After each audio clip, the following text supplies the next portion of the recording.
আজকে আমরা দুটি শপথ নিচ্ছি। এক, এই কাউন্সিলের মাধ্যমে প্রিয় ভাই বোনেরা, আমরা সকল পর্যায়ের নেতাকর্মী, আমরা রাজশাহী মহানগরের সকল পর্যায়ের নেতাকর্মী ইনশাল্লাহ আমরা সকলে ঐক্যবদ্ধ থাকব। আজকের এই কাউন্সিলের মাধ্যমে আমরা প্রথম প্রতিজ্ঞা করছি। ঠিক আছে, কি প্রতিজ্ঞা করলাম আমরা? ইনশাল্লাহ আমরা প্রতিজ্ঞা করছি সকল নেতাকর্মী আমরা রাজশাহী মহানগরে ঐক্যবদ্ধ থাকব। দুই, কেন ঐক্যবদ্ধ থাকব? ঐক্যবদ্ধ আমরা এজন্যই থাকব যে দেশের মানুষ বিএনপির উপরে আস্থা রাখে, বিশ্বাস করে। তাদের সেই আস্থা এবং বিশ্বাসের মূল্যায়ন করতে হবে।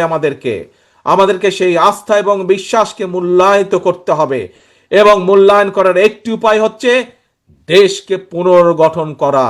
দেশকে পুনর্গঠনের মাধ্যমেই আমরা জনগণের আস্থা ধরে রাখব।